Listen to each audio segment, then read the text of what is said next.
All right. So, hello everyone. Good morning, good afternoon, good evening at your respective places. Greetings on behalf of IAMCR Journalism Research and Education Section. I'm Dr. Sadia Jamil, the chair of IMCR Journalism Research and Education Section, and I'm presenting you all on behalf of IMCR GRE section today. I would like to welcome all of you in this virtual webinar on the digital transformations in the Latin American news media landscape that we are conducting in partnership with the Human AI Research Unit of the University of Amsterdam and Digital Media Society Observatory in Brazil. I'm very grateful to my colleague and very good friend, Márquez, for helping me in facilitating this webinar and supporting IAMCR Journalism Research and Education section for this initiative. In this webinar today, we will be joined by four esteemed speakers. We have Professor Pablo Boczkowski from the Northwestern University, United States. He has done tremendous work in the media and communication studies in the past years. I can say that he's like a mentor, if I may say that. Hello, Pablo. Okay, and then we have our next speaker, Dr. Sylvia, from the Queensland University of Technology. So she is a senior Colombian journalist and currently a postdoctoral research fellow at the Queensland University of Technology in Australia. She's currently working in an Australian Research Council project on automated decision making. Welcome to you, Sylvia, and thank you for joining us. Thank And you then for we have Thank you. And then we have Professor Mireya Ramírez from Ibero-American University in Mexico. Mireya has done tremendous work in safety of journalists, in digital transformations, and AI-related projects in Latin American countries. Welcome to Mireya.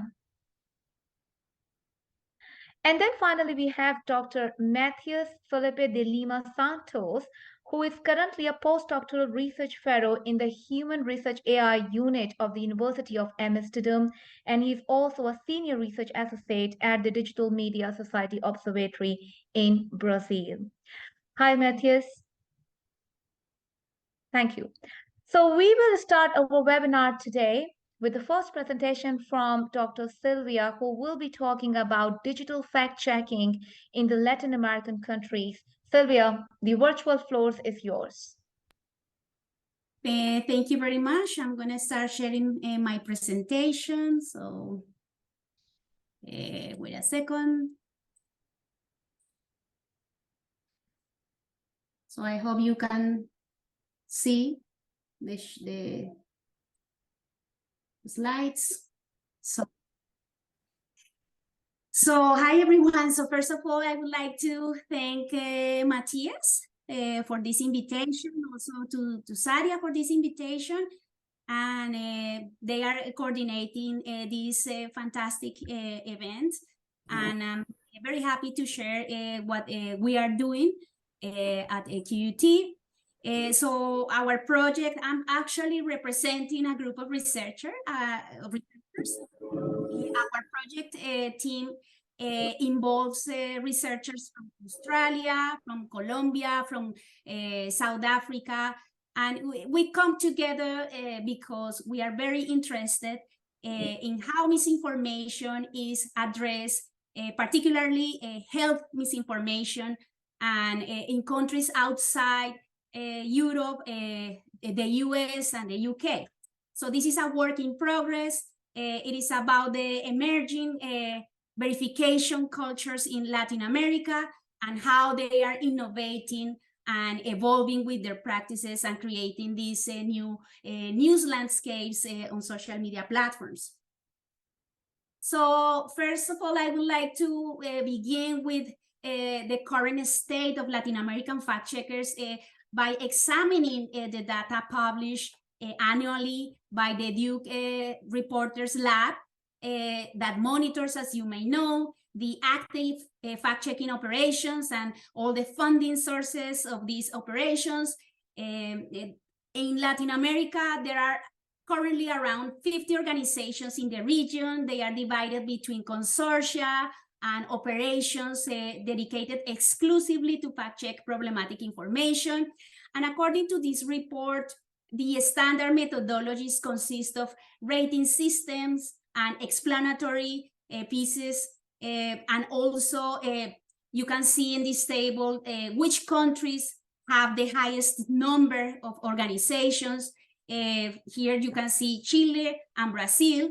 So the growing number of operations in some of these countries not only has to do with the aspects of audience market or population size, but with the political situation that these countries are going through.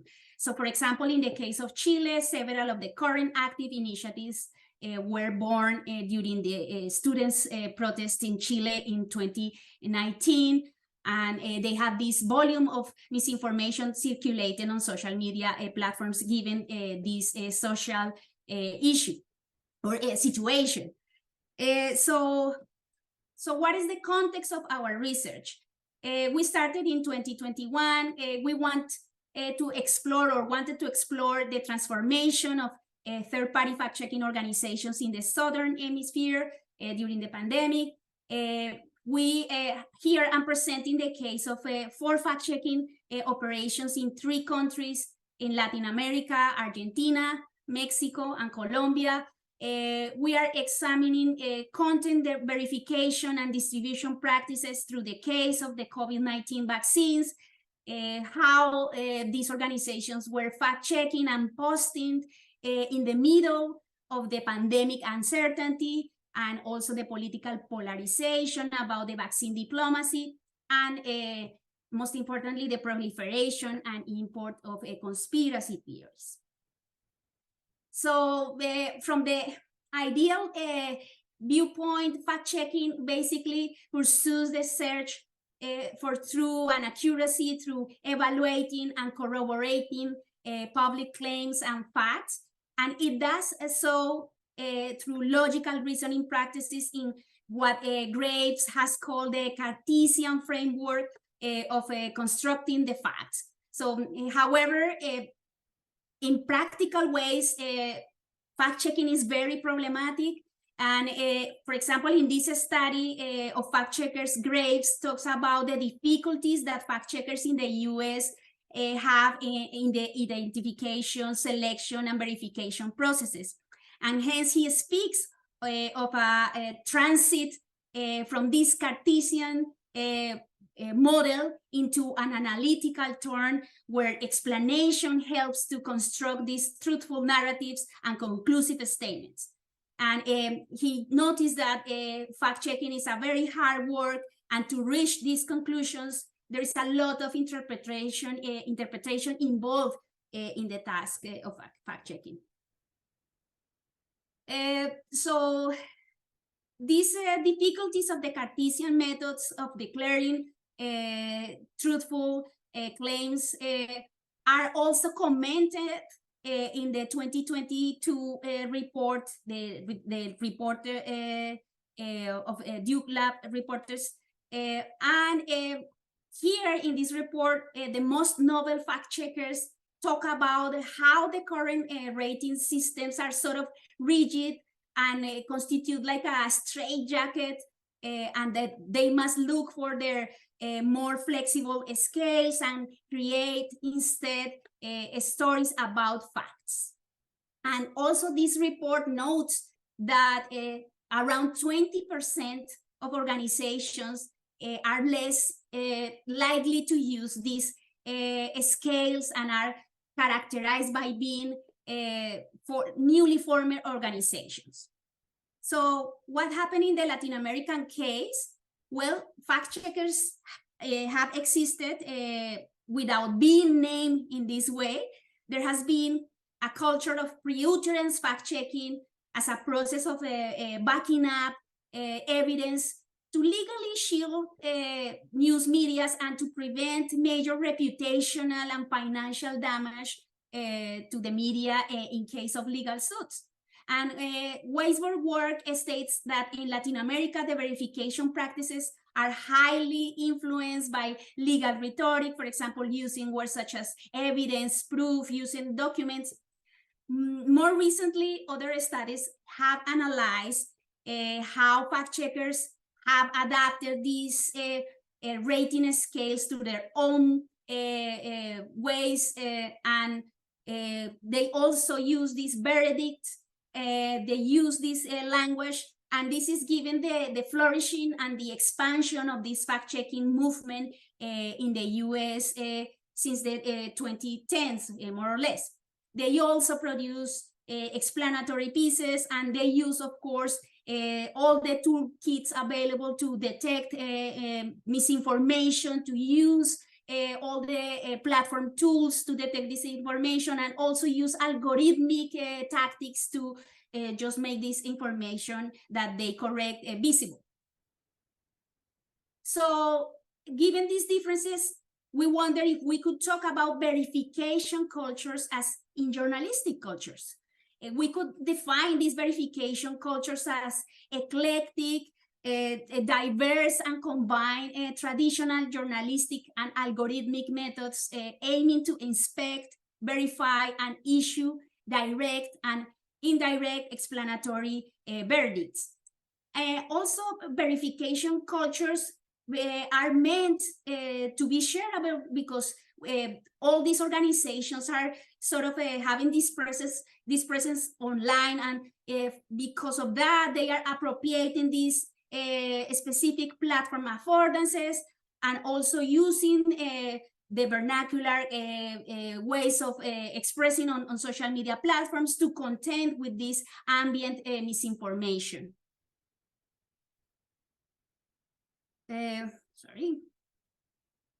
So yeah, so here to undertake our exploration, our study, we focus on the Facebook communication of domestically produced fact checks of COVID-19 vaccines by Meta third-party fact checkers. We focus on the activities of Colombia Check and La Silla Vacía in Colombia, Chequeado in Argentina, and Animal Político in Mexico. And we use CrowdTangle to gather these posts by the Meta-affiliated fact checkers during 2021. And then we filtered this collection of posts by words containing, for example, by posts containing words such as coronavirus, vaccine, vaccination, Omicron, Delta, pandemic, and all the corresponding translations in Spanish. And we identify with this method over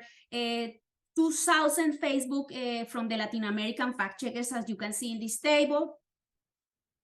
But we not only gather the URLs of these fact check stories, we examine the technical affordances using those posts that are more than links. They use images, they use videos.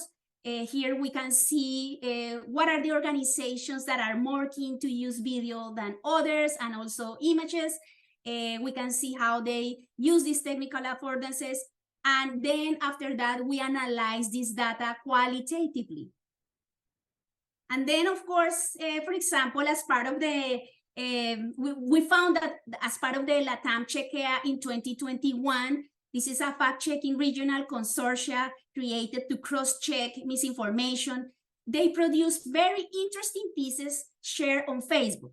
And this is, these are like generally short videos or fact snags, as using Scolaris words. And they verify in very entertaining ways this ambient misinformation. And here you can see at least 3 elements in the structure. First, they tackle viral misinformation with a question. Then they present the facts, they present the explanation of the experts, and then they translate this complex sort of a scientific language into vernacular expressions with comedic tones. I can just play briefly. This is in Spanish, but you can probably see the video. I'm going to put it here. ¿Que las vacunas te imantan el brazo? Si eso es cierto, ya tengo dónde guardar el teléfono de mi delivery preferido. A ver, voy a checar. Internet se contagió de desinformación. Yo pensaba que lo de la monedita y la vacuna era una leyenda urbana, hasta que un familiar intentó ponerse imanes en el brazo y se le quedaron pegados. Y hasta quedó pegado a la heladera. Por suerte tenemos a la doctora Ana Ceci para que nos desmienta esto. Fíjate que las vacunas solo tienen los ingredientes que necesitan y están formadas por lípidos, proteínas y grasas, tal como la comida. Y en realidad la cantidad que nos inyectan, aun si fuera un metal ferromagnético, no sería suficiente para hacernos un imán en el brazo. Gracias, Doc. Te lo explico en español. Hay más magnetismo entre una milanesa de soja y mi hijo que en las mismísimas vacunas contra el COVID-19. Y si hay un momento en el que quedás pegado a la heladera, es cuando tenés hambre. Con la TAM Chequea tenés la dosis contra la desinformación explicada en español. So hopefully you understand a little bit, but this is a very humoristic way of dealing with misinformation and verifying at the same time misinformation. So there are other videos produced by Latam Chequea and distributed on Facebook. And this is sort of like an effort to just follow the campaigns using influencers and combine these strategies to be more visible and to reach specific demographics. This is ¿Que las vacunas te imantan el brazo? Sí, eso es cierto. So this is another example of Colombia Check that also use interesting mimetic content to verify and counter narratives against vaccine efficacy. These mimetic objects make verification memorable, humoristic as well, and mainly they are shareable. So this is particularly an example that is using the Italian social media influencer Cav Lame, and also using some screenshots from Encanto, the movie, to explain the efficacy of these vaccines. So this assemblage between the verification and distribution, we call it checktainment strategies or checktainment packaging. And in that sense, we think or we argue that the term that Graves talks about is not only analytical, but is a comedic term in the case of Latin American fact checkers. So checktainment means seizing these technical affordances on platforms to package these fact checks with engaging mimetic content, infographics, vernacular hashtags, and platform personas to reach these audiences interested in science verifications. So to sum up, the fact-checking only operations in Latin America are those inclined to experiment with checktainment practices. This is the case of Chequeado and Colombia Check. Checktainment operates as a way of building this platform presence, this visibility, and incentivize audience engagement. The less rigid fact-checking and eclectic verification cultures are also ways of coping with constraining fact-checking and platform business policies. As you may know, there are certain rules that platforms advise to fact checkers. So this is a way of sort of hacking these moderation policies. And the verification cultures also amalgamate these users' vernacular creativity, in words of Burgers, with normative fact-checking models. The adoption of checktainment also might be related to these bottom-up fact-checking strategies. So this is everything from me, and thank you. And I'm just open to questions. Thank you, Sylvia, for a wonderful presentation, quite insightful, and I will definitely get back to you at the end of all presentations with follow-up questions. May I request Dr. Pablo for your presentation, and our next speaker, Dr. Pablo, will be talking about digital journalism practice, reflections from different Latin American countries. The virtual floor is yours. Yes, can you all hear me well? Yes, we can.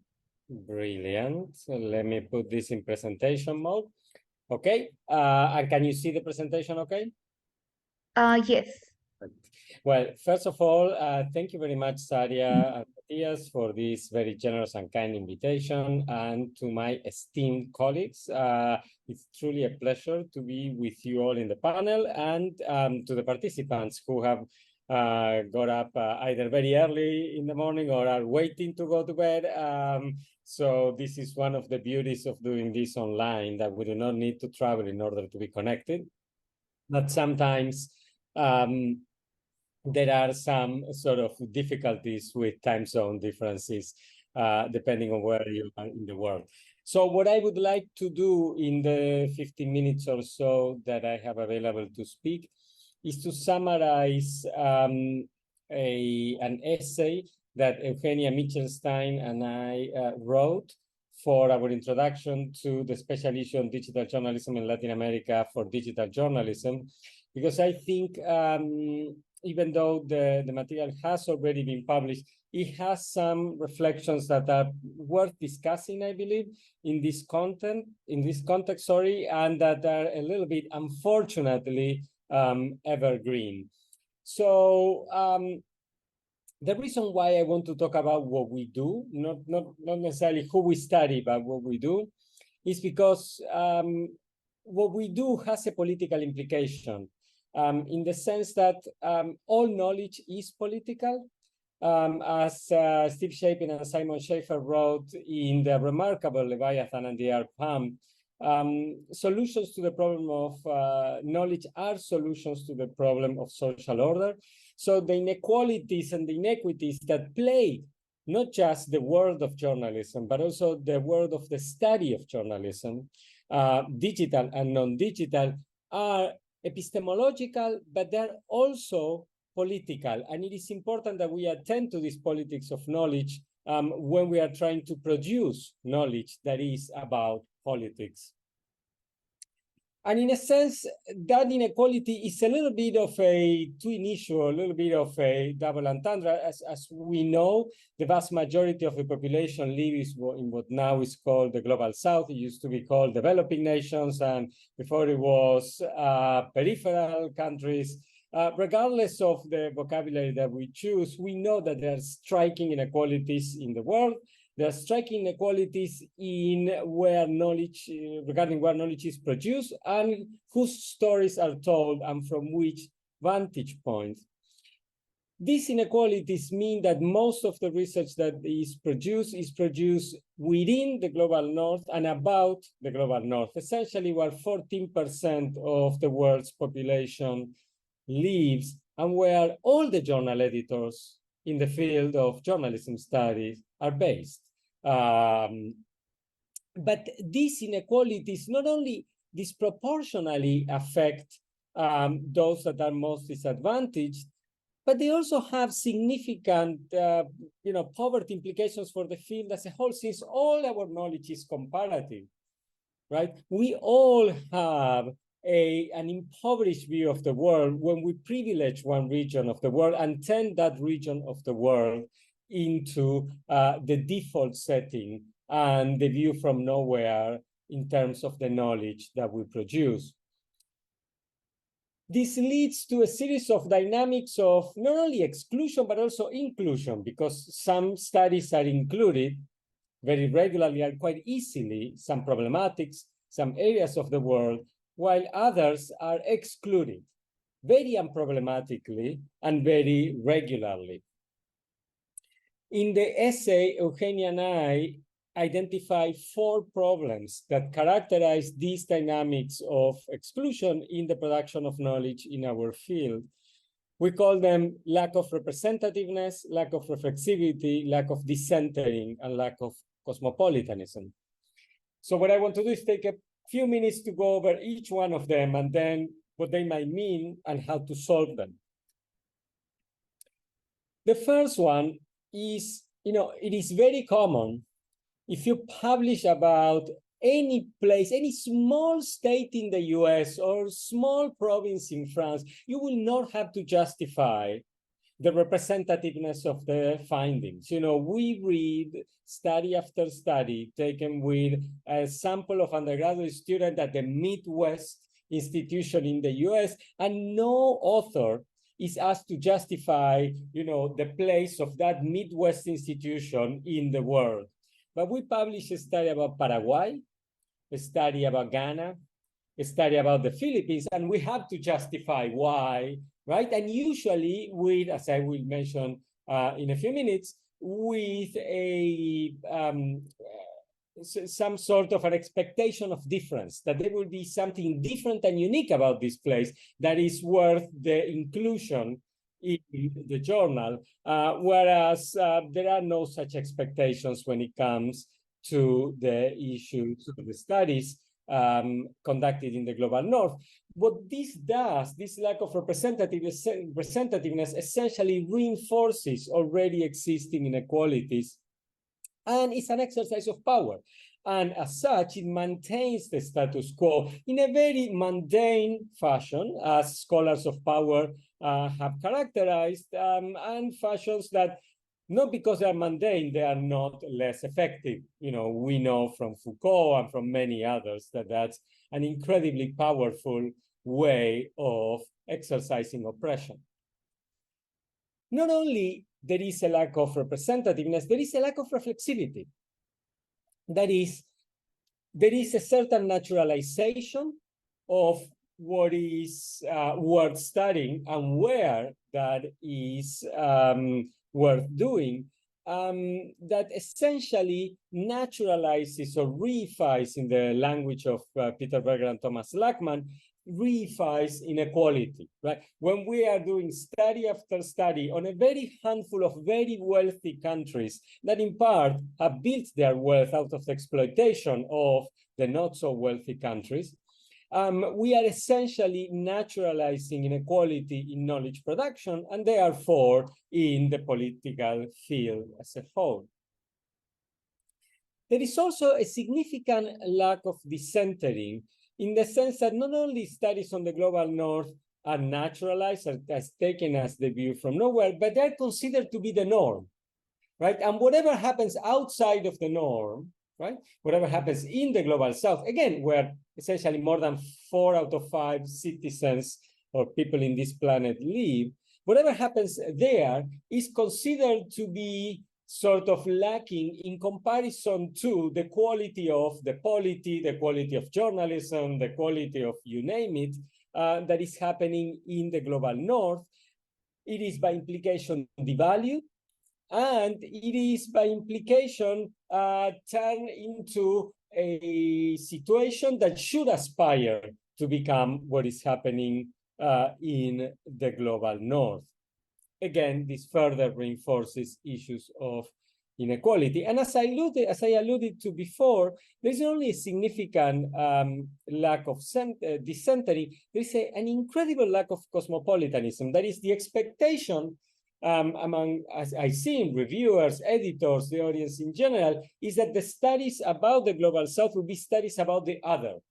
Right? I mean, it is as if, Edward Said didn't write what he wrote, and many other scholars that have talked about this had never written anything. The expectation that what happens in the global south, and therefore the expectation of the scholarship about that, is the expectation of the exotic. It is the expectation of what is not universal and what might be colorful, but not necessarily normative or desirable. So what this does, this level of ethnocentrism does, is that it reinforces existing inequalities. And as I alluded to before, it results in inferior scholarship, in the sense that although it might seem that on the one hand, this is a winning proposition for scholarship in and on the global north, in the end, we all lose, because this is a knowledge production machinery that is churning out inferior knowledge relative to the knowledge that it could produce if it contextualized everything, not just what happens in the global south. And by this, I'm sort of making a nod to great work by Hernando Rojas and Sebastián Valenzuela on the need for contextualization in political communication research. So in the essay, we propose 4 steps towards a more equitable field of inquiry. The first one, very, very simple. derives from years of social movement research and years of political research, which is that representation matters.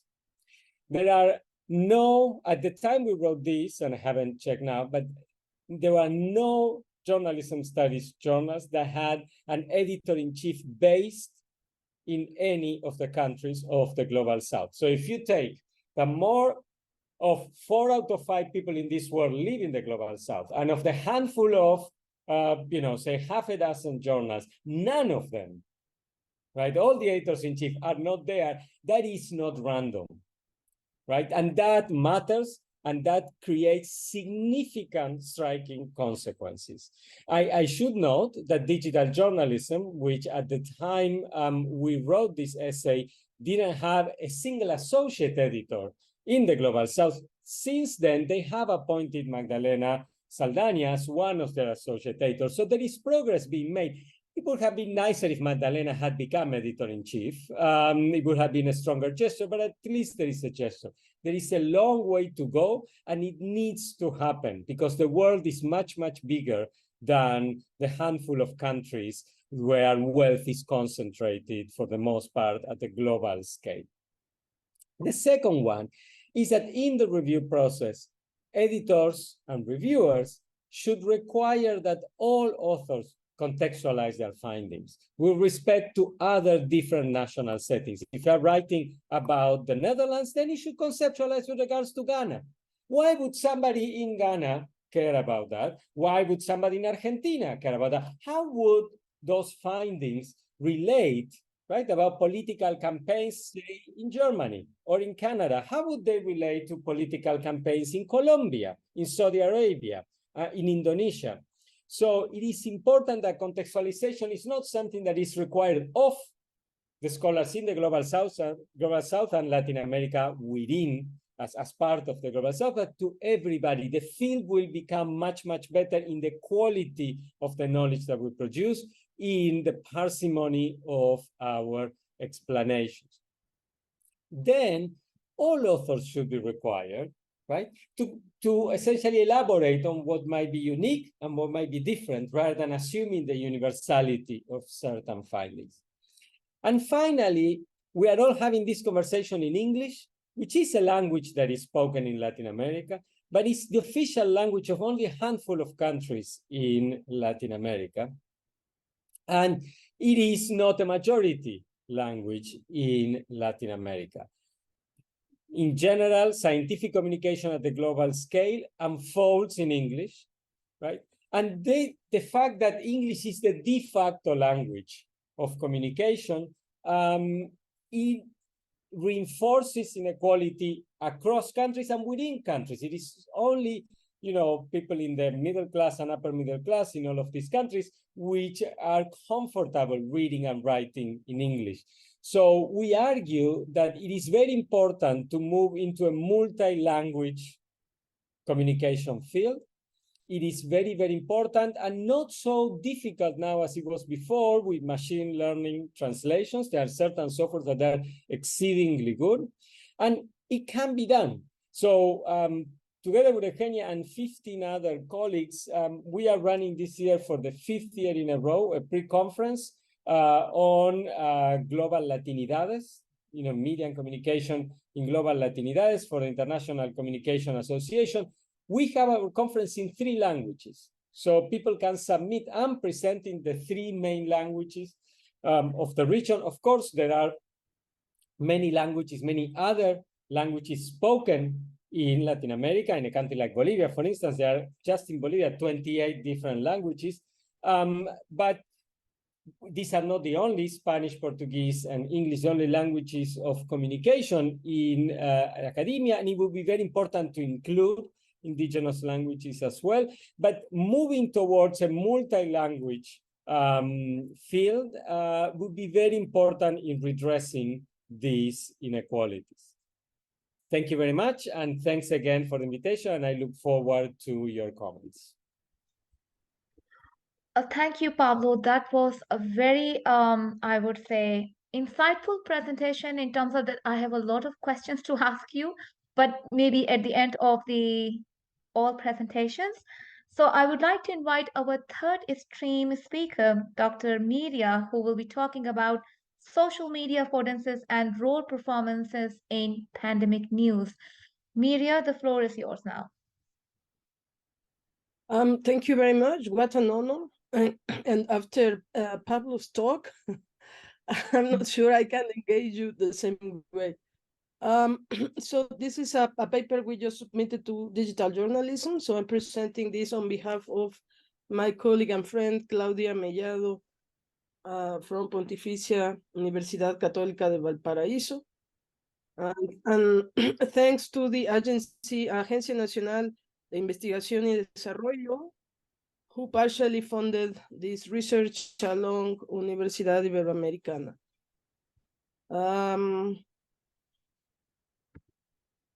Well, the study rationale is that we aimed to compare 3 journalistic roles, civic, and infotainment, across 3 social media platforms, Facebook, Twitter, and Instagram, for news beats, science, health, political, and generic news in 2 countries, Chile and Mexico.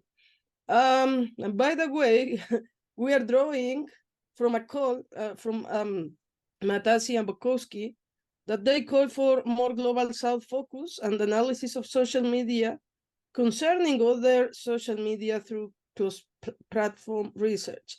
Once again, most cross-platform research is conducted in the global north. So I think this is one of the first studies that compares 2 countries from Latin America and the global south.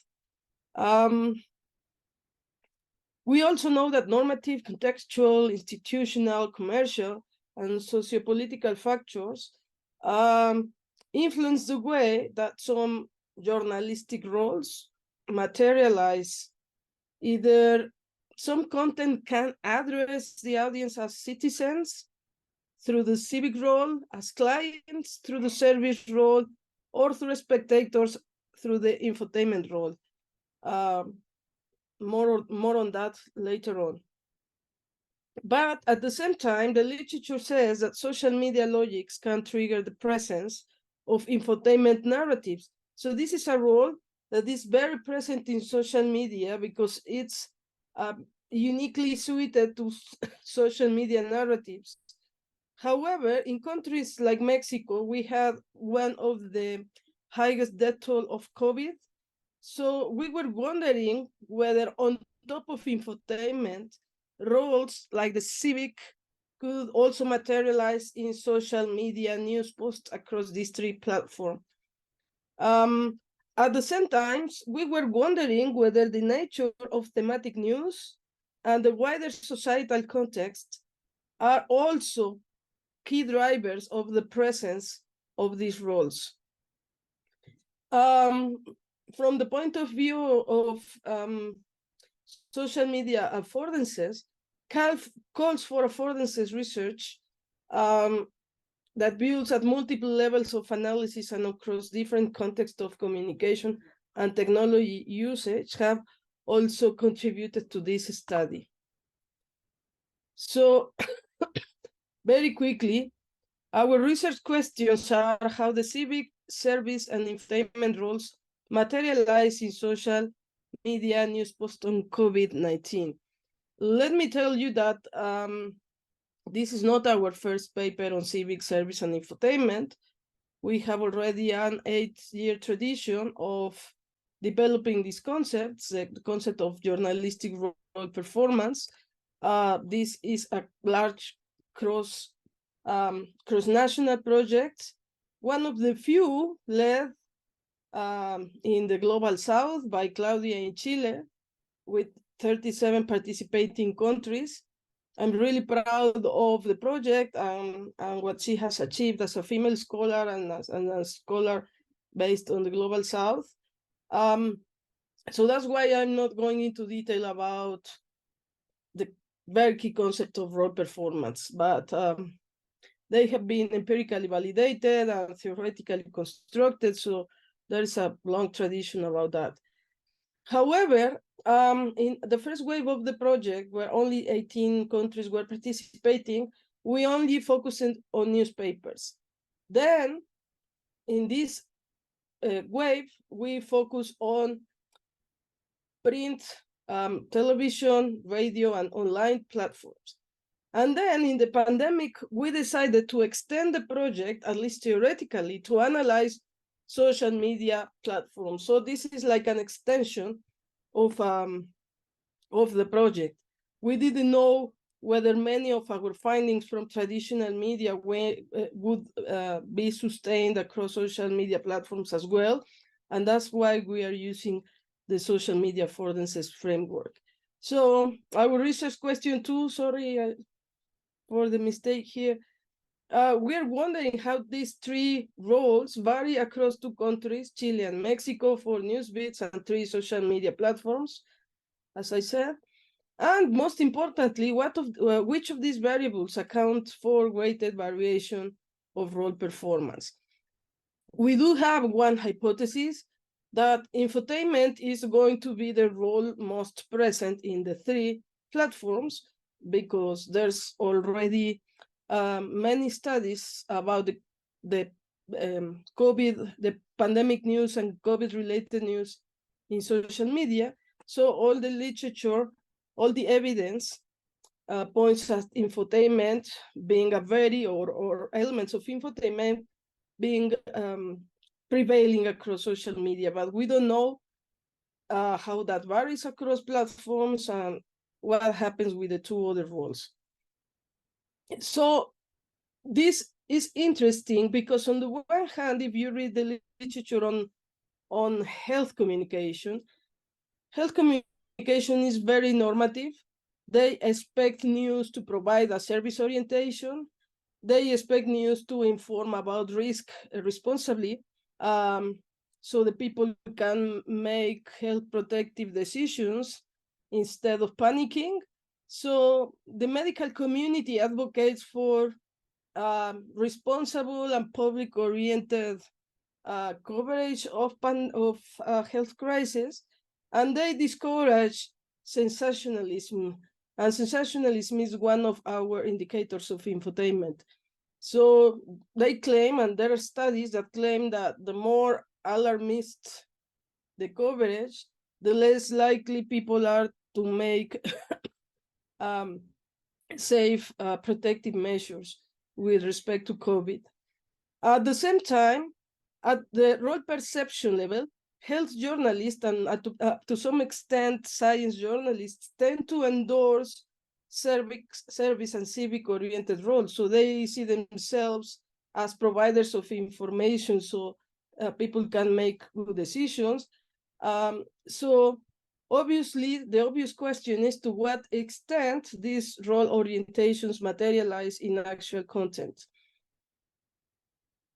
So this is what we expect the news media to do, but then the actual coverage of health crisis tells us otherwise. The studies about pandemic coverage says that service-like roles are only present in the initial phases of a pandemic. And yes, it should be expected from health and scientific news. However, since pandemic crises tend to produce a lot of political clash and conflict and pandemic effects, then soon after, the media can abandon this initial stage of service and endorse other kind of roles, such as watchdog, which is not part of the study, or civic, for example, by reporting patient demands, patient concerns, medical staff strikes, so citizen voices. At the same time, other studies have already concluded that infotainment or the media has misrepresented COVID risk and are retorting more to alarmist undertones than to service role. So with all that in mind, we have like 3 big concepts in our paper: journalistic role performance, In Zoom, journalistic role performance evolves from journalistic role perception, in that we assume that because a journalist wants to endorse a role, then that is likely to materialize in actual practice. Well, we argue that performance is actually the outcome of collective actions. Even if journalist has the best of intentions, sometimes or often, journalism or news content is the product of several gatekeeping processes. Therefore, we can analyze the performance of roles in actual news content. And we are also using the concept of social media affordances, which in the literature has been used very differently. Sometimes the technical aspect of affordances tends to prevail, but we are using a more high-level relational dimension approach to affordances. The relational and high level of affordances means that social media platforms can trigger some social dynamics and communicative outcomes rather than simply pushing buttons or sharing. We are thinking that maybe the social media can take full advantage of their social media platforms and languages and narratives to perform other roles other than infotainment. Well, I'm going to skip that. So our study design, once again, is Mexico and Chile. The first phase was extraction. We used machine learning to extract COVID-related news from 12 media in Mexico and 11 media outlets in Chile via CrowdTangle and API. So it was 300,000, more than 300,000 news that contain the terms COVID, COVID-19, coronavirus, corona, pandemic, epidemic, etc. We did that in 9 countries, but then only Chile and Mexico selected a smaller sample to manually content analyze the news of 5,000 news posts. This was a random selection. So we had at the end 10,000 items. We built a codebook of audience-oriented roles with this and intercoded reliability coefficients. And here is our sample. Basically, we had much more posts on Facebook and on Twitter than on Instagram. This means that Chilean and Mexican media are slower to publish, or at least on 2020, they were slower to publish less frequently on Instagram that they did on Facebook and Twitter. Our units of analysis, it's complicated because what do you call a news in social media? And what we count as news is our unit of analysis is news outlets, social media posts, including text, captions, still and moving pictures, emojis, GIFs, embedded videos, hashtags, everything that comprises a complete unit that are immediately visible to the audience when scrolling past social media feeds. So if I have to click something and that something takes me to a platform, that's not the news. So we did analyze that content, but for the other wider project, for these ones, was everything that was published in social media, whether one sentence long or one paragraph long. So this is the sample distributed by outlets.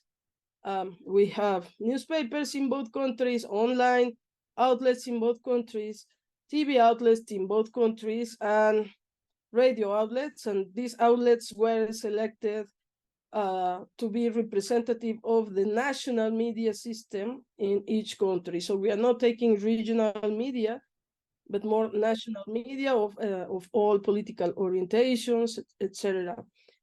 So how do we measure? What do we mean by service, infotainment, and civic? I think it's better if you see our indicators, our variables.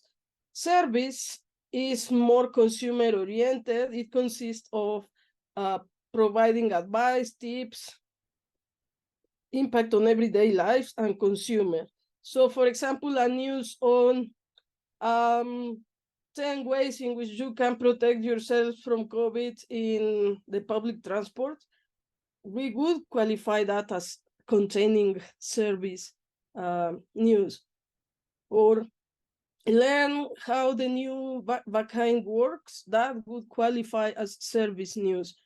Civic news cover citizen reaction, citizen demand, credibility of citizens, local impact. So if a news is covering or is, for example, if Instagram is putting a citizen quote or a vox pop, that qualifies as the citizen role because they are highlighting the activities of citizens. Whereas infotainment is more of a narrative kind of role because it relies on personalization, private lives, sensationalism, emotions, and morbidity. So for example, if a social media post had a picture of a dying person of COVID and of a crying relative, then that would qualify as private life, as personalization, as emotions, and to some extent, as morbidity. We did have a very detailed manual code as to what qualifies as what, and it also included how to code explicit textual and audiovisual elements like emojis, hashtags, embedded video, imagery, charts, infographics, and so forth, music, sound, gesticulations, etc. So the key findings, the most prominent role overall was infotainment. So we corroborated our hypothesis, and it was followed by service, and in third place, civic. And this contrasted with our kind of normal platform study in which service was a little higher than infotainment in civic in COVID news. So that means that social media actually increases the probability of having infotainment elements in the context of a pandemic crisis. So many tables and many results are just summarized in this table. Who is the top performer of the service role? Mexico. Platform was Facebook, and science and tech as a news beat. This last result was surprising. We expected health news to convey more service orientation, and it was science and technology. We believe that news wires and news agencies supply a lot of digital material to newsrooms about vaccines and about health protective measures, and that's why topical news about science and tech tended to contain more service-oriented news. Chile was higher than Mexico in infotainment, which is not surprising given the previous literature. Instagram is I think this is the platform that mostly affords infotainment due to visuals and the way it can convey all those elements that we discussed. And generic news in general also were the biggest carriers of infotainment. And with respect to the civic role, Mexico was the top performer. The platform was Instagram. I wrote civic here. And generic news were also the top performers of civic news. And this was surprising because you would think that political news, more used to cover critical demands of the people, would carry more civic news, but it was actually generic. So finally, this is my last slide. Health crisis can cement newsbeat relations with expected normative roles, but not necessarily in health news, more on scientific discoveries. Platform affordances are mostly used to attract audiences, so they stay at a very narrative level. They are not being taken advantage for voicing citizen demands or for providing more services, especially in a context like this. Social media editors are isolated from normative expectations, and probably that's why they kind of had to use their common sense and distribute their content accordingly. Newsbet expertise don't seem to play out with social media editors. The service health relation, the traditional service health relation, is not upheld in social media. Scientific news may remain only stable due to news agencies' digital content. Affordances in Facebook are oriented towards infotainment and to some extent service role, but not civic. On Facebook, on Instagram is the most conductive platform towards infotainment, but we did find that in Mexico, Instagram was the most useful way to inform about the pandemic and about advising the population than the other two platforms. And we found that the three roles had a lower presence on Twitter. This is comparatively less affordative of the three roles, but still infotainment reigns. And this is probably because Twitter is more suited to other roles such as watchdog and loyal facilitator. Still, the service role was more steady across platforms, whereas infotainment and civic seem to be more platform and context driven. This means that pandemic news could be triggering the service role across platforms, whereas the other roles are more connected towards the affordances of each platform. And thank you very much.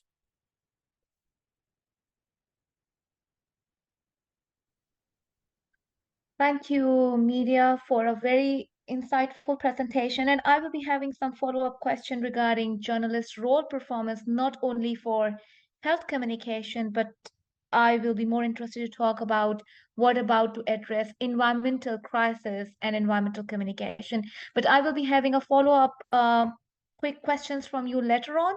We will have our next esteemed speaker, Dr. Márquez from the University of Amsterdam, and he will be talking about the philanthropic capitalism as a source of digital transformation and the possible risk and opportunities. Márquez, the virtual floor is yours. Hello, everyone. Thank you for being here. Thank you for having this wonderful panel. We have everyone from different regions here. From Latin America, we have Pablo representing what we call the South Corner. We have Sylvia representing these, how could I say that in English, Andean countries. Then we have Mireya, Central Mexico, Central America, Mexico. So it's really nice to have everyone from the different parts of the region. So what I'm talking about, it's about a little bit about the digital transformation in Latin America that we are discussing here, and relate to what I'm saying here, the influence that, specifically the case here that I'm talking about is about Google and this program that they have is called News Initiative, and they have a specific scheme that they call Innovation Challenge. So I'm going to go deep on that, but just to give you a brief, that's what I'm going to talk about. So before I explain what I'm talking about, what is this program that Google have, and specifically this scheme. So we need to think a lot that in the last decades, we saw a lot of, this influence of platforms in the media industry, and we saw that today they are somehow intrinsic, and they work in this system and making really hard for organizations to being successful on doing that. And then when we think about the business model for the organizations, now they have to restructure themselves, right? Because they, in the past, even though they have the sales of newspaper, great part of their business model was focused on the sales of the advertising. And this is on the hands of these big tech companies. And this relation has been, really stressful in the last decade. But now we see, a lot of policymakers worldwide are trying to, push this digital giants or these big techs for, like start paying for news, or, like creating more regulation that makes them less power, or that somehow diminish their power. And we see that, for example, from the side of the platforms or these big techs, they are trying to invest money as well in journalism, in projects. And then, for example, we have, as I mentioned, the Google News Initiative. We had like the Meta News Initiative project, and these different projects, they were giving a lot of money for news organizations. I remember I read like a couple of years ago or months ago, a study that's saying that the money that platforms were giving to journalism was way more than the biggest philanthropic organizations have given in the last years. So that means like platforms are being really important in this business and ecosystem of news organizations. So moving forward here, let me just move in the next slide. So when we're talking about technological innovation in media, we know that this is really a challenge for organizations, because they come from, like this past where technology was part of their business, but not really. Like, you had like the car, you had phone, things that were like being integrated in the newsroom process, but they were not like part of the newsroom process. Now the news is not on the paper, now it's online, so it's on the platforms, and they need to rethink that. And technology evolves really fast. We saw, for example, last year we saw like this huge boom about generative AI, and in 6 months, for example, ChatGPT is one of the websites that is most popular. And that's the same for, there is like this relentless high-speed pursuing of the technology, and that is very dangerous, because organizations cannot really invest a lot of money to do that. And as I said, there's different types of innovation, audience-led, more focus on trying to bring, a different news process, or new ways of consuming information, but also innovation that is inside the organization or in the organization ecosystem. And this is part of this technological innovation that, we can provide tools that can assist these organizations. And when we think about the Latin American ecosystem, we saw that we have a lot of issues when we think about that. So we cannot really, when you see our ecosystem, it's really concentrated. Some countries have, like the media and the power of small groups, and these groups, even though they have a lot of power, they don't need to compete with each other, because they have their power well established. And besides that, there is also this conservative mindset that it's like they try to increment these innovations at baby steps, not really trying to bring like very innovative, because of course we need to do that, but we don't have money. And that what people call yes but syndrome. And then when we're talking about innovation, that's something that we are always like discussing in the Western countries. Is something that Pablo was saying a lot about responsible innovation, but we should also think that responsible innovation is a top for when organizations have a lot of money, can do and can produce that. But how we can bring this responsible innovation framework or aspects to organizations that have other interests, other needs. And that's what we need also to contextualize what is responsible innovation for the media ecosystem in Latin America. So I told you that I'm working specifically in this project that is about the Google News Initiative Innovation Challenge. And this is a project that started in Europe first as a D&I funding, so it was a digital news innovation funding. And Google gave a lot of money, focused on 4 main areas that you can see in my slides, like boosting digital revenue, telling local stories, like battling misinformation, exploring new technologies.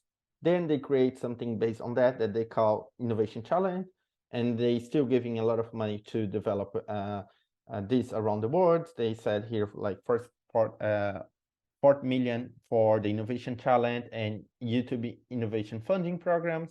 And these programs are really pushing what they are saying, like quality journalism to technological innovation. And you see that when you have the statement on their documents, they say that what we are looking for is like quality of journalism matters. So what is quality of journalism? You know, we need to bring new technology because this brings new opportunities. And financial stability is really associated with innovation. And that's easy to say, but it's not easy for organizations that don't have know-how to bring that for their organizations. And when you're looking for, even though we have a very concentrated media landscape in Latin America, we have the presence of this independent, small, alternative media really strong. And they are really part of our ecosystem, but they're small and they are usually, you know, like made from like small teams of 10, 20 people. And how they can innovate and bring this technology, it's really a challenge. So here I'm going to give an example on how the power of these platforms are being really pushing and then causing a lot of, you know, like concerns for news organizations. And this is really recent, so to be honest, not the social media bill, or also known as fake news bill, that was proposed in Brazil. It's being discussed for more than 4 years, if I'm not wrong, or at least 3. And this is like a law that we are proposing in Brazil to create mechanisms to combat the spreading of false or misleading information, what is called fake news, right? And not only on social media platforms, but also in messenger apps. And among the proposal, they have a lot of content that's saying about also that platforms need to pay for remunerate media organizations for their journalist content. That includes text, video, audio, or image that is being disseminated on social media platforms. And what happened, this was supposed to be voted on last Tuesday.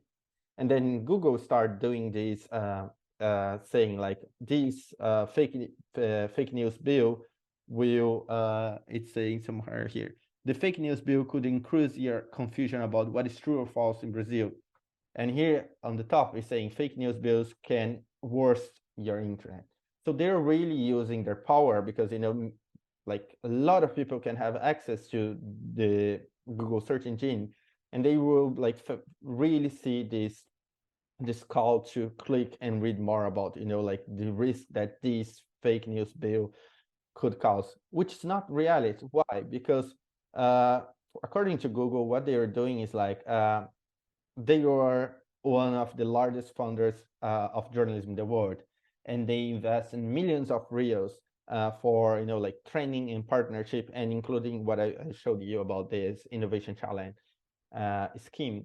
But if we have this social media bill or fake news bill approved, it means that they will jeopardize the current and current new investment that they are doing news organizations. So they are creating this, you know, like this narrative that news organizations will not receive money from them anymore because, you know, we create a law, and the money they will send only big organizations because that's what the laws ask. But the laws is not really clear on how this distribution will be. But they are using that to, you know, really lobby and create a lobby against this law. And also they say that reduce the access and revenues for news sites, especially the smaller ones.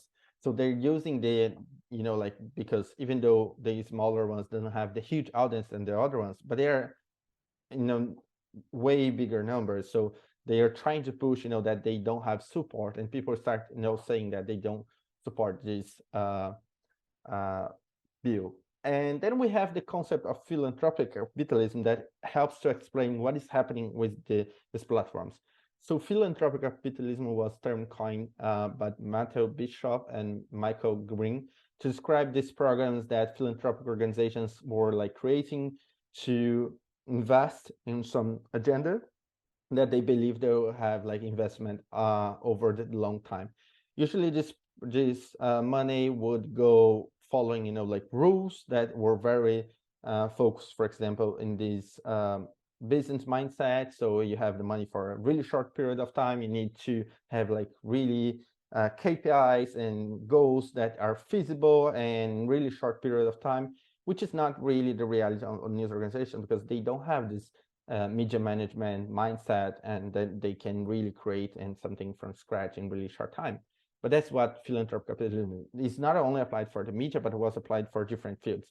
And then we have these organizations that somehow was giving the money. So we have, for example, Bill and Melinda Gates Foundation, Chen Zuckerberg Initiative.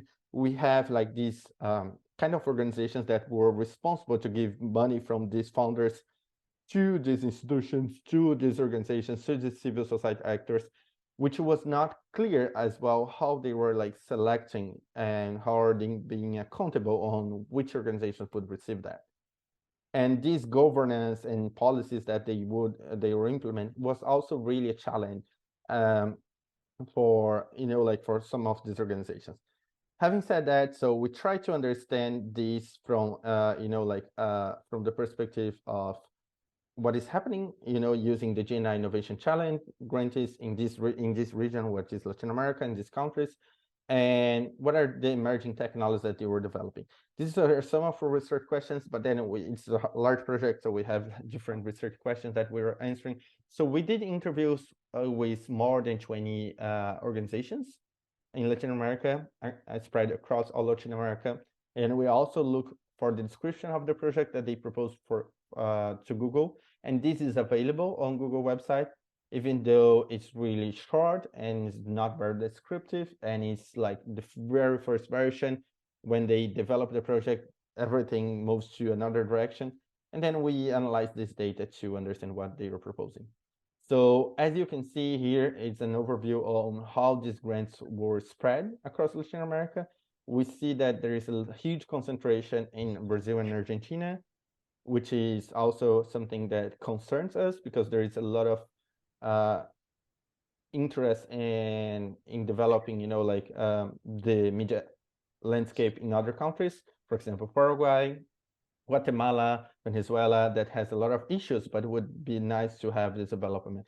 So the money was not going to every single country, but, some of the countries. And then we were asking, ourselves, because that's not part, because we contact Google, but we didn't get the answer that we were expecting. I was like really curious to understand what is happening there.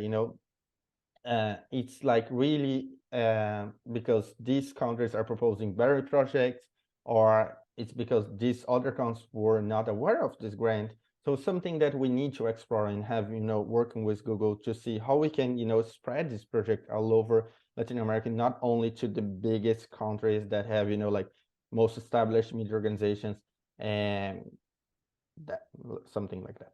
And then what we saw is a lot of projects like really using AI and trying to bring, these emerging technologies and trying to see how we can, use this to bring, solutions for the journalism from business model, business strategies, but also to, part of the news value chain, and creating new products that could help, to engage the audience and somehow make them more interested in donate money or subscribe to their content. There's also a lot of projects that were like helping our investigative reporting. And what I mean by that, tools that could help them to have access to a huge number of database, or creating alerts that people will automatically receive. So somehow helping in this process of news production of investigative stories. And there is also some projects that were trying to, create platforms that people could subscribe, creating new revenues. And on the other side, these projects were also part of the new revenue source for these organizations. What I mean by that, because this project, this Google News Initiative Innovation Challenge, is a 1-year project. So after 1 year, these organizations, the project's over, so they need to continue this project or sustain by themselves, which is really a challenge as well, and I'm going to discuss that. But during this year, so they have money that they could hire someone, or they could pay the salary of someone, and that's what most of the organizations have.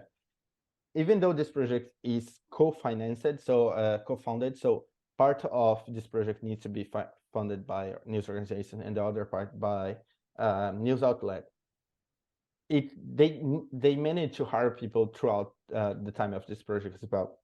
And the other important thing was that although there are some, interview people that we interview and mention that, oh, this is like 30%, the organization was paying, like 30%, and Google was giving 7% for the project.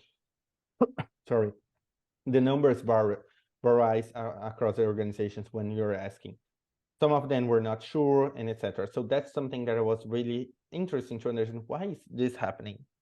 So to illustrate that, I brought some examples of projects that were developed using these grants. One is from this fact-checking organization in Brazil. It's called Aos. They created this dashboard where you could see, potential content of this information. And the idea was to create, like revenue from that. So companies or institutions interest, like in following certain topics or their brand or their organization on social media platforms and get, if there is a lot of, misleading content or false content related to their brand. Of course, was like still in the beta version, so we don't have something extended that. That's what also is interesting. They create a project, it's still live, it's still there, but it's still on the beta version. It's more than a year that their fund is over. And then it's something that we always ask them, so how are you're gonna continue this project? And most of them say that they need to find another philanthropic organization that will give money to them, or they need to pay from their own other project, or from using money that they have on their organizations. And it's really hard to continue to developing a technological innovation project. And that's what we're going to see as well. That's another project also in Brazil from Márquez. It's an organization in the north of Brazil, in the northeast of Brazil. And then they focus on creating, like a study about, like people that are blind, so how we could provide more accessibility. But also they create an app that was that could because this was a consortium, so they put a lot of organizations together, and the news of these organizations would be available through this app for people that were blind.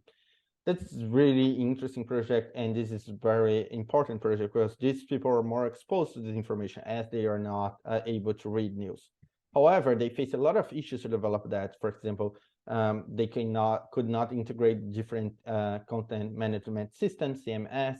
So they had to, make this manual. So each organization needs to upload the text that the content that they believe that is relevant. And that doesn't really, because 1 year was not enough to develop that. There is a lot of, technology to be implemented and different things. And for 1 year, what they managed to do was create I would say like the first version of this app. And it's also only in one platform, if I'm not wrong. It's only for Android devices. And to continue developing that, they need more resources. And that's something that they're not developing anymore, because they create like, it was a project that was from a student from a university, and then it's now on her hand to continue that. And there's another interesting project that was from Argentina, from Grupo Octubre, and then they try to bring this computer vision tools to help, to look for archive of newsrooms. And this means like, like audiovisual content, and you could use, certain keywords or terms, and then you could have access to that. That was very useful, and they create somehow like a business model that people would like could pay for this too. When I asked, they were like, when we did the interview, they were finalizing this project.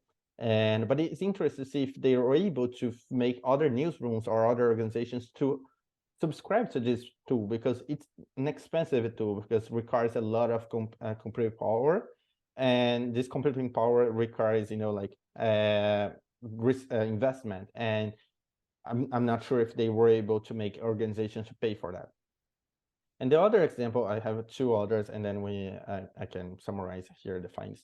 It's Fiquem Sabendo. So they create like this is to follow the calendar of the authorities. So they are using, a lot of data from that they collect from what is these politicians were doing, and then they have, something that say who is working more, what they were doing, who are they meeting. And they also want to create a business model on that. So they're creating a tool and they're expecting that people would pay for that. And then they said they did a study and they contact, like civil society organizations if they would be interested. But they face a lot of challenges as well to develop that. This project took longer than Google was expecting. Why? First, there was one system that was using by the Brazilian authorities, and suddenly they changed that system. And now they have to build basically the application from the scratch.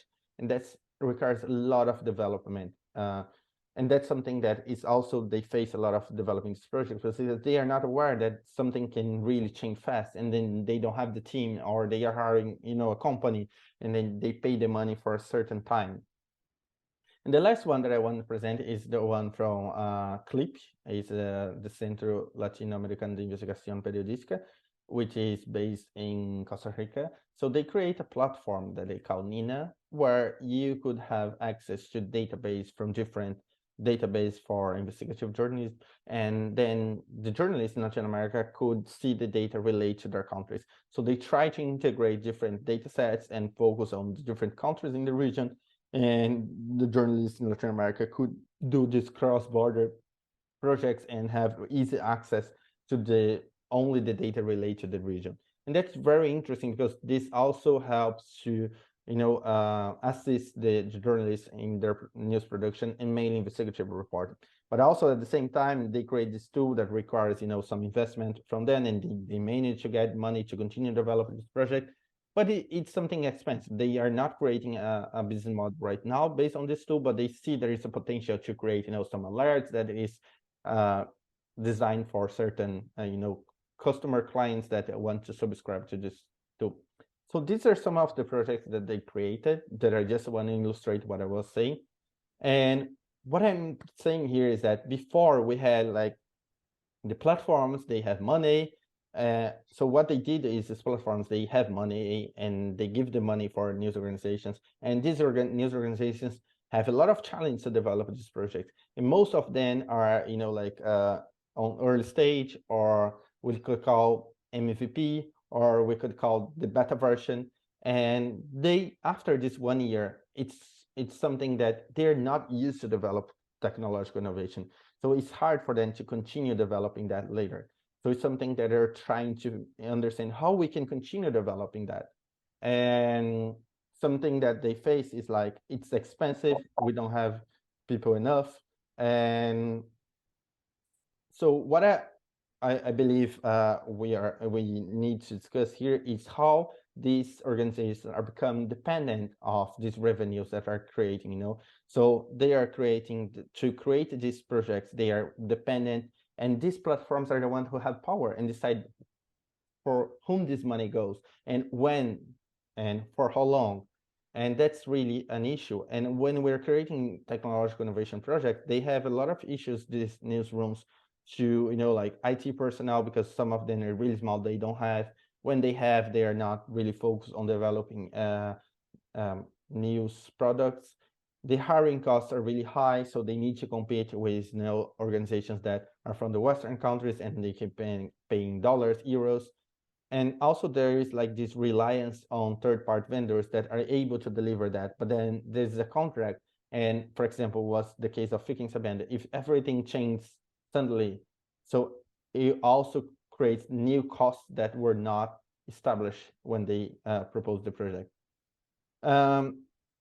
Just to finalize here, what was understood as philanthropic capitalism is like from these tech companies, they send the money from these philanthropic institutions, and then they used to give to news. What we are discussing here is that this is changing, with this these news initiatives that are being promoted by platforms.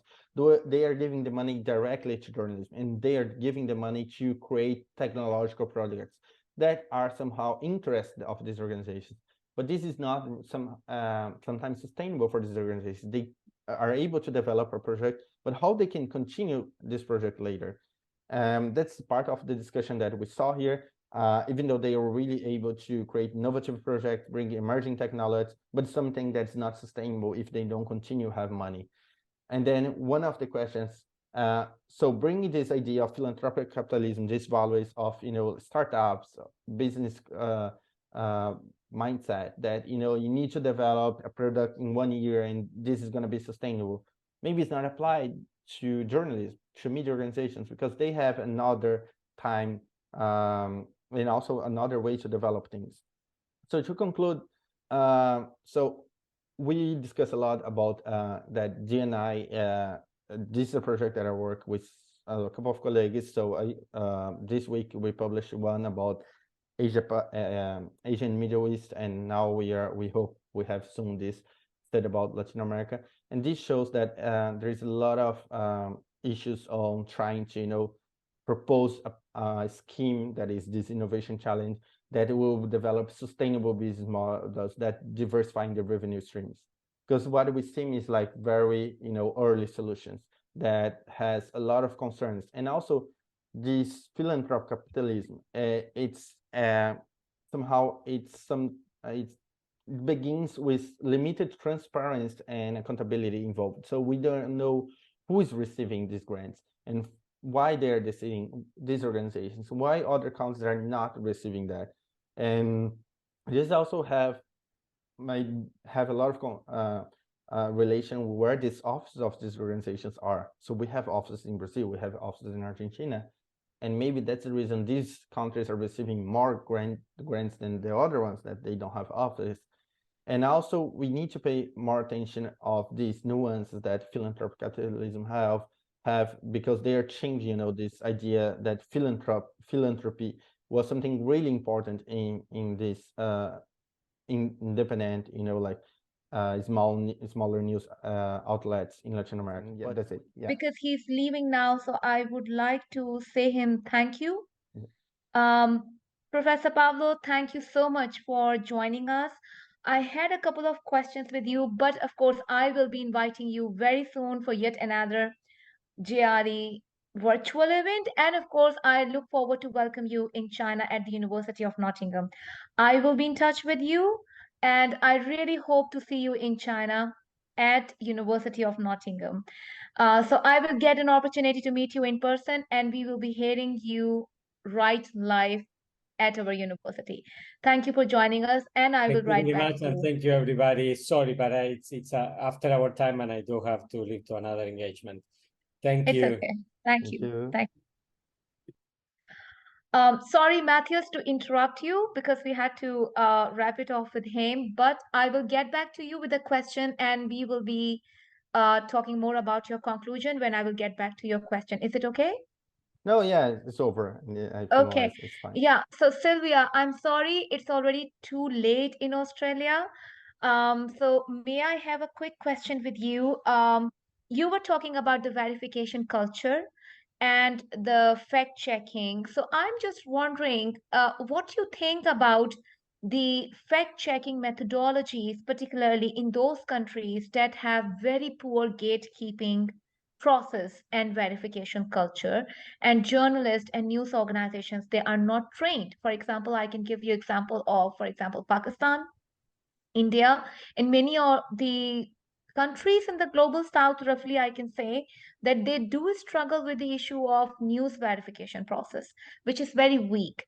So how do you see the implementation of fact-checking process when journalists are not trained?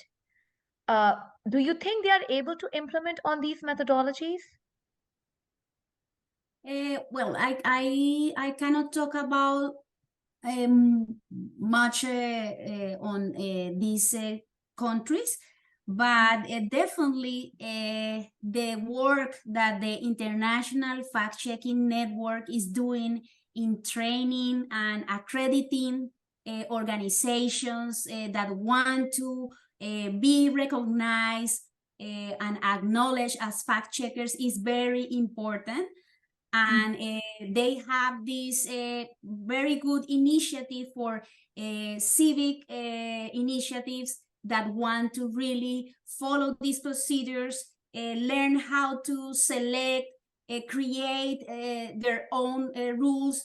And definitely it's a very important organization that is leading the movement and is sort of giving all the the standards at the moment.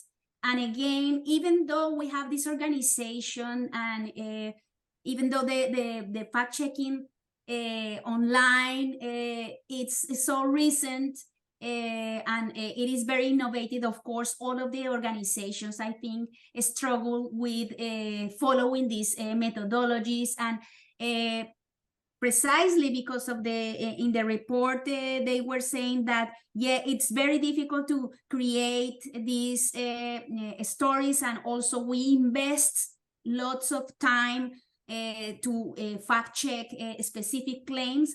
So it's very important for us to start exploring other ways of fact checking, because there's so much misinformation that we cannot sort of follow certain rules. For example, we cannot check opinion pieces or emotional pieces, but because of that, they just leave aside a big amount of misinformation running on platforms. So yes, definitely, I would say that the movement led by the International Fact-Checking Network and all the annual summits that they do, it's very important for these new organizations to keep this, of course, watch role specifically. And yes, I would say that also this organization, this association, and also the work that the universities are doing. Many of the organizations, the fact-checking organizations, are based in universities and are like formed by research teams with academics and scholars supporting these activities. I think there is one case in Chile where, for example, the fact-checkers are the students of a journalism faculty. So there are different models and ways to start building this positioning as fact-checking organizations, and also following the standards to be say like acknowledged as such. Thank you, Sylvia. So my quick question with Mireya, you talked about the journalist role perceptions on social media in relation to health communication during COVID-19 pandemic. I was just wondering if you envisage journalists' role profession on social media for environmental communication in the same manner, particularly those who are doing environmental communication. So can they adopt same theoretical perceptions or models to analyze journalists' role perceptions on social media? Is it different from health communication? Just taking your point of view. Yeah, well, just to clarify, we are doing role performance as a step forward from role perception. I only mentioned that in the literature of role perception, health journalists and to some extent science journalists tend to endorse the service role. However, as we saw, that doesn't really materialize in social media, mainly because it's not the same to want something than to actually do something. And some of these journalists don't even have any kind of agency in deciding social media content. So most digital content that we see and that circulates is produced sometimes in our countries by a single digital editors in newsroom, and sometimes they occupy the bottom of the hierarchy. So even if you do have a health journalist, the actual news that is published comes from a wire or comes from repurposing other media content. So that's why it's not likely to transfer what health journalists want versus what ends up published in their social media posts. At the same time, the literature about environmental journalists on role perception, so the things they think they do or they want to do, could suggest, I can't remember the exact reference, but I do remember that at least in Latin America, people who cover environmental, those always go hand in hand with natural resources conflicts. Here, at least, is in Mexico, covering the environment is a very risky newsbeat. It's less about climate change and more about how mining companies are extracting the resources of indigenous groups. Therefore, they are likely to endorse, at least across Latin America, the civic role. Other surveys that I'm conducting appear to corroborate that, but we haven't, at least for this project that I presented today, we don't know whether that really materializes in the performance part, in the content. On the contrary, what we saw is that the civic role is really low in social media content. These platforms really don't know how to take advantage of their attractive features to empower communities more. They do know how to engage and to increase metrics and how to be dramatic, but not how to empower population, the public with their content, regardless of whether it's political or newsbeat or environmental or health oriented. So that would be my answer, and I also need to leave to my university. So I'm really sorry if there's someone Thank with you, another Mireya. question. Thank you, Mireya. And thank you for joining us. It's an honor for us to have you today with us. And of course, thanks to Matthias, who has put all together the effort. I have a quick question with Matthias, if you can wait a couple of minutes to see his response, if you manage. Right? Okay, Matthias, I have a quick question with you about the Google News Initiative. It's a splendid project. And I think what you are doing is something, a very original piece of work. I mean, in one word, amazing. What challenges do you forecast if you have to implement that project in some of the challenging contexts? Let's say, for example, Middle East is totally different, and it's a new region probably to implement the Google News Initiative. Then you go back to South Asia and Southeast Asia. So do you see any potential challenges before you hit back and collect the data? Very quickly, because I think it's very late in China and in Australia both. Yeah, thank you for your question. Very briefly, it's very different. I mean, how these projects are being developed across the globe and mainly across the global south. So I have been doing that as I told really quickly. I started in Latin America, then I moved to Africa and Middle East. So we have some data from that we did for our recently published paper. I can share here in the chat as well if someone wants. And that shows that, you know, what they are developing there, it's different from what we are seeing here in Latin America.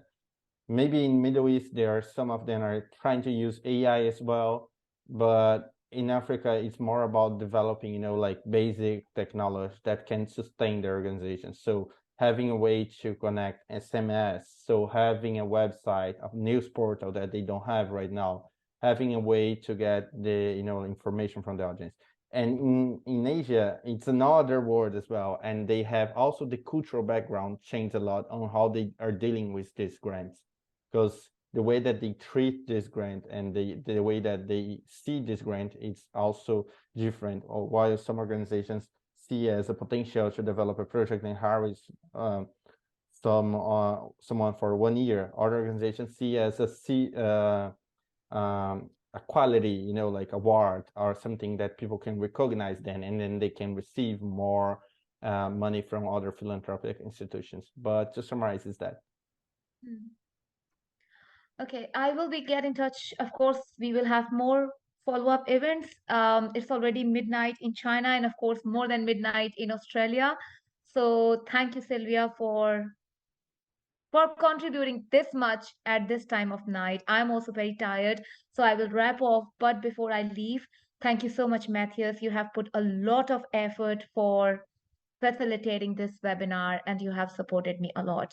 So I'm very grateful on behalf of IMCR Journalism Research and Education Section, on behalf of the Vice Chairs, Dr. Abaidin Salavo and Dr. Rohan Sao. Thank you so much. And I look forward to have you all once again very soon in yet another webinar. I will be in touch and you will be hearing back from you soon. Thank you so much. Thank you. And I would like to thank you to all our participants who have joined us today. So thank you. And the webinar recording will be available soon. Yes, Matthias? Yes.